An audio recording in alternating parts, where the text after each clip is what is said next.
तो फिर आज हम एक अलग जर्मनी की बात करेंगे। तो फिर जल्दी से वीडियो को शुरू करते हैं।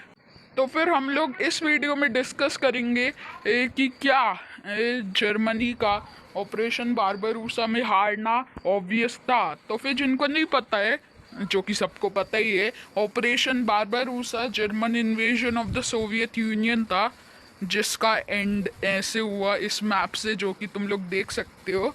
तो फिर दिस गाय एडोल्फ हिटलर, इसने जर्मनी की लीडरशिप ली 1933 में। और फिर ये कई सारे अच्छे काम करने लग गया, जैसे कि हिंडनबर्ग, कई सारी एयरशिप्स को बनाना और जर्मनी को डेवलप करना। बट इसने 1938 से एक रैम्पेज पे चला गया। इसको चाहिए था कि इसकी कंट्री और बड़ी हो, जर्मन्स के लिए एक लिबिंसब्रम हो, और लिबिंसब्रम का मतलब जर्मन में होता है लिविंग स्पेस। तो फिर सबसे पहले इसने ऑस्ट्रिया को लिया और फिर चेकोस्लोवाकिया से थोड़ा सा एरिया लिया, एंड देन उसने चेकोस्लोवाकिया को इन्वेड किया, फिर पोलैंड को इन्वेड किया, फिर डेनमार्क और नॉर्वे को इन्वेड किया। नॉर्वे तो फिर भी 2 महीने चल गया, पर डेनमार्क 7 घंटे भी नहीं चल पाया। और फिर इसने फ्रांस और लोलैंड्स को इन्वेड किया, मतलब कि लक्समबर्ग, बेल्जियम और नीदरलैंड्स। और वे काफ़ी ज़्यादा सक्सेस थी, पर उसने एक गलती की, होली रोमन एम्पायर को अपना प्रेडेसेसर माना। नहीं, मैं मजाक कर रहा हूँ, ये उसकी सबसे बड़ी गलती नहीं थी। और ये होली रोमन एम्पायर ऐसा दिखता भी नहीं है। तो फिर इसने यूएस पे वॉर डिक्लेयर की। यूएस ने 1944 तक कुछ नहीं कहा, और उस टाइम पे चाइना से भी जापान फाइट कर रहा था।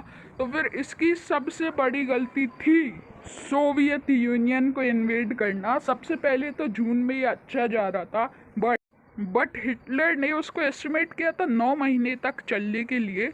और 9 महीने बाद जब वो ख़त्म होगा तब मार्च होगा 1942 का। और हिटलर को पता था कि वो विंटर से जाएगा, बट उसने सप्लाई लाइंस नहीं भेजी। And Hitler was familiar with this guy Napoleon.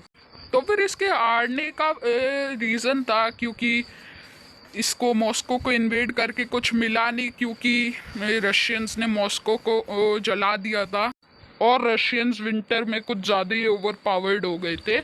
और हिटलर जब ये सारी चीज़ें कर रहा था, तब कंट्रीज जैसे कि ब्राज़ील ने वॉर डिक्लेयर कर दी जर्मनी पे, और ऑस्ट्रेलिया ने भी कर दी थी जापान पे, ऑब्वियसली करना ही था।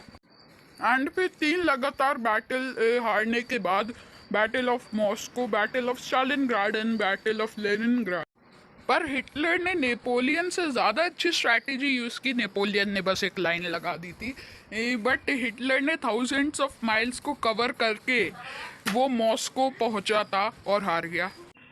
और इटली ने भी साइड बदल ली थी लास्ट में। तो फिर जब तुम एक स्कूल फाइट में और तुम्हारा दोस्त उसका फुल फॉर्म ना दिखाए, नॉट फेयर। और फिर 1943 में ऐसा हुआ था। और फिर 1944 को डी लैंडिंग्स हुई थी, और उससे पहले ग्रीस में और इटली में हो गई थी। तो फिर जर्मनी इतने सारे फ्रंट्स पे लड़ रहा था, तो फिर उसका हारना तो ठीक ही था। तो फिर ऑपरेशन बारबरूसा इसलिए फेल हुआ, नेपोलियन से ना सीखने से, और मल्टीपल फ्रंट्स पे वॉर करने से, और प्लानिंग ना होने से, अच्छे फ्रेंड्स ना होना, और फ्यूचर नहीं, और कुछ ज़्यादा ही अपनी पॉपुलेशन को मारना, leads to your country losing. तो फिर हिटलर ने 30 अप्रैल को सुसाइड कर लिया उसके बंकर में। और फिर 7 मई 1945 को जर्मनी ने ऑफिशियली सरेंडर कर दिया, जब कई दिनों तक बर्लिन सोवियट्स के हाथ में आ चुकी थी और जर्मनी को केक की तरह काट दिया गया। बाय।